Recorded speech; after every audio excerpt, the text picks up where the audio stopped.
Muito bom dia, um ótimo final de semana para você que assiste o canal do Lessa de todos os lugares do Brasil, do mundo também, por que não? Chegando com as primeiras informações do Flusão neste sábado, o Fluminense segue nos bastidores trabalhando o seu planejamento para 2025.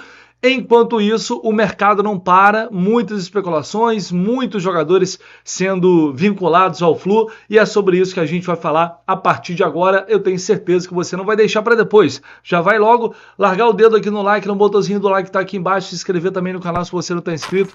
Se inscreva aí e ative as notificações, porque você sabe, notícia não falta aqui no canal do Lessa. E ontem a gente teve mais um jogador sendo especulado no Fluminense, supostamente oferecido à diretoria tricolor, que é o zagueiro de 25 anos, zagueiro que pertence ao Corinthians, Caetano, um zagueiro canhoto de qualidade, que começou o ano, inclusive como titular, sob o comando do Mano Menezes lá no Corinthians. Só que aí não houve um acordo para renovação de contrato e esse jogador ficou escanteado lá, não foi utilizado mais pelo Corinthians e agora está no mercado. Ontem o pessoal lá do site da Gaúcha, GZH, informou que, além do Internacional, Cruzeiro e Fluminense, os dois também teriam demonstrado interesse pelo jogador, mas que, na verdade, no caso do Fluminense, o Caetano teria sido oferecido pelo empresário dele, o Marcelo Robalinho, e isso não é de agora, no meio do ano também isso teria ocorrido. A princípio, não há negociação. O Gabriel Amaral entrou em contato ontem apurando junto ao Fluminense e foi negada essa informação de que o Fluminense tem interesse de contratar esse jogador. É aquele caso, nessa época não tem jeito, né? O jogador é oferecido, aí já vaza como se houvesse interesse ou houvesse negociação, obviamente para jogar o nome do atleta na mídia, para mostrar que tem 3, 4 grandes clubes interessados, e isso naturalmente acaba valorizando o jogador no mercado. Então é natural, super natural nessa época do ano, não tem jeito, mas a princípio, apesar dessa informação, o Fluminense não está negociando e não tem o desejo de negociar com o Caetano, zagueiro de 25 anos, revelado pelo Corinthians. Bom, eu acho que essa lógica pode se aplicar também ao caso Verratti, né, que supostamente teria sido oferecido ao Fluminense através do empresário. Ontem até falei depois com os amigos lá do Atenção Vascaínos e eles sustentaram a informação, sustentaram a notícia, garantem que houve esse contato, que foi negado pelo Fluminense. O Mário Bittencourt tem uma relação próxima com alguém lá que também é muito próximo do Pedrinho, enfim. E aí o negócio, a princípio, não vai para frente, mas que de fato houve esse oferecimento. E aí o que acontece? Né? Evidentemente, o empresário do Verratti já vem conversando com o Vasco há um bom tempo, buscando uma renovação contratual.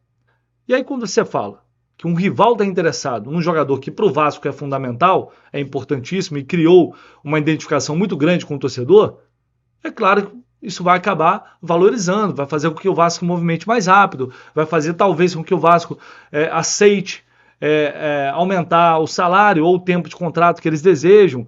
Isso é mais velho do que o próprio futebol. Então a gente tem que ficar muito atento, porque de fato a notícia às vezes é a notícia de se ele foi oferecido, por mais que o Fluminense não tenha seguido na negociação ou não queira, houve um fato, houve o empresário indo até a diretoria do Fluminense e oferecendo o jogador. Como uma informação que repito, sustentada pela Atenção Vascaínos. E aí, no fim das contas, eles sabem que se der sorte, o Fluminense ou qualquer outro clube se interessar, vai entrar na disputa e, obviamente, né, vai fazer com que os valores subam. Se o Fluminense ou qualquer outro clube decidir não avançar para qualquer tipo de negociação, isso já pode ser suficiente para pressionar o Vasco a aceitar o que eles querem. Então, no fim das contas, pode ser que o nome do Fluminense tenha sido usado por alguém para tentar valorizar ainda mais o Verratti dentro do Vasco. Bom, ontem o Felipe Melo concedeu, ele está lá na Turquia, de férias lá na Turquia, sendo homenageado pelo Galatasaray, onde ele é ídolo. Ele concedeu uma entrevista a essa TV aqui, HT Sport. Tem até o trecho da entrevista aqui em vídeo, mas não tem legenda e está em turco. Então, o que ele disse basicamente foi isso aqui compartilhado pelo Central Fluminense. Foi isso aqui, compartilhado pelo Central.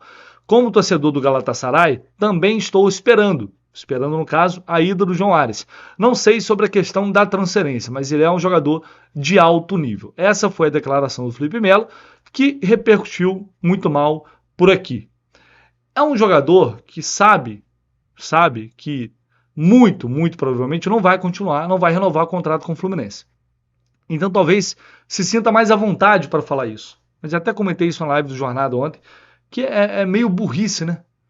Tem muito pouco a ganhar, principalmente para um jogador que alimenta ou alimentava, não sei essa altura do campeonato, uma renovação de contrato até o Mundial de Clubes. Porque, veja bem, o Felipe Melo, né, tem uma identificação muito grande, torce para o Galatasaray na Turquia. Então é normal até falar, eu não sei o que está acontecendo, mas se ele vier para cá, se a negociação acontecer, vai ser legal. Enfim, é um clube que eu gosto, é um jogador que eu gosto. Mas também o sentido que aparenta aqui é que também estou esperando, estou torcendo. Eu estou torcendo para o Aras vir para cá. Sendo que ele é o melhor jogador do Fluminense e por mais que a gente saiba que em algum momento isso vai acontecer, né? Vai acontecer, é fato. Mas para mim pega muito mal um jogador que até o final deste mês tem contrato com o Fluminense, vai para a Turquia sendo homenageado por um ex-clube e diz que está esperando, no sentido de não vejo a hora aí, talvez, do Aras vestir a camisa do Galatasaray. Isso para mim é no mínimo deselegante. Eu não sei, eu não vou dizer desrespeitoso, mas é deselegante, não tem a menor necessidade e, de novo, para mim é até burrice. Bom, a gente vem falando muito sobre essa questão de planejamento e o Mano Menezes vem tocando isso com o Mário Bittencourt nesses últimos dias, mesmo sem o anúncio oficial da renovação de contrato, que deve acontecer em breve, porque eles estão discutindo a parte esportiva, né, alinhando, como eu disse lá atrás, alinhando as expectativas. O Mano quer autonomia para tomar algumas decisões, né? O Fluminense bate o pé porque também não quer dar uma carta branca, cheque em branco para o Mano Menezes. Porque a gente viu o que aconteceu, né? Temos um caso recente. A gente viu o que aconteceu quando deram as chaves do clube para um treinador e para uma comissão técnica. A curto, médio prazo, isso tende a não dar certo. Então tem que haver um equilíbrio dessas decisões. Porque o Mano é super natural que ele queira autonomia para não trabalhar com alguns jogadores. O Felipe Melo é um exemplo. E muitos desses jogadores, eles acho que vai casar com que a torcida também, com atletas que a torcida também não quer ver mais no grupo. Então, provavelmente o Mano vai ter o apoio. E o Fluminense não vai, por mais que haja uma reformulação, por mais que saiam alguns jogadores, não vai mandar a maioria dos jogadores embora, não vai negociar a maioria dos jogadores. Isso é ilusão. Mas é necessário, se você quer ser competitivo, se o Fluminense quer realmente pensar um pouco mais alto, mudar de fato muita coisa que aconteceu em 2024 que não pode se repetir, vai ter que se movimentar e vai ter que acertar nessa movimentação. Tirar alguns jogadores e fazer contratações assertivas, o que a gente sabe que não é fácil. O Mano vai ter essa responsabilidade junto com essa diretoria. Então eu concordo que ele tem que ter autonomia, mas é algo que a gente não tem falado tanto. Ele tem que ter uma autonomia, mas até a página 2. O Fluminense tem um diretor executivo, Paulo Angione, que eu não sei até que ponto ele tem autonomia para tomar a decisão, até que ponto ele tem autonomia para sugerir reforços.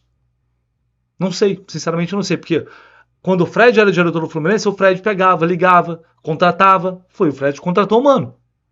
O Fred tinha muita autonomia para trabalhar. Será que o Paulo Angione tem a mesma autonomia? Ou só vale a palavra do presidente? Eu estou falando isso porque é necessário construir um modelo, um time com uma característica que consiga se adaptar a mais de um estilo de jogo. Que não seja dependente, o jogador que tem que se encaixar, tem que ser perfeito para o estilo do Mano. Se vier um outro treinador com uma mentalidade diferente, não serve. Não pode ser assim. Porque a gente está falando de futebol brasileiro. E o Mano é um técnico que não goza de prestígio com uma parte da torcida. Se os resultados não acontecerem, a pressão vem e aí a gente sabe o que acontece. E aí depois sobra o quê? Se só vê jogador que o Mano quer, se só vê jogador que o Mano gosta, se só vê jogador com estilo.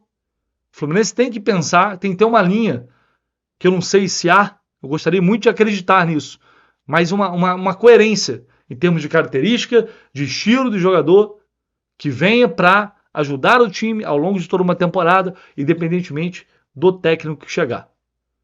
Então, nessa discussão entre ter autonomia, não ter autonomia, famosa carta branca, o Fluminense deu carta branca para o Mano fazer diversas mudanças quando ele chegou. Tanto que ele bateu de frente com um monte de gente. Mas agora, o Fluminense quer uma coisa mais equilibrada. E é muito sobre isso, é muito sobre todas essas questões que essas conversas aconteceram nesses últimos dias. É necessário os dois lados cederem um pouco. E é isso que está acontecendo. A relação é boa, não há, pelo menos até ontem, sei lá, até quinta-feira, não havia nenhuma possibilidade de entrave que pudesse melar essa continuidade do Mano Menezes no Fluminense. Ele só não continuaria treinador do Flu se ele não quisesse.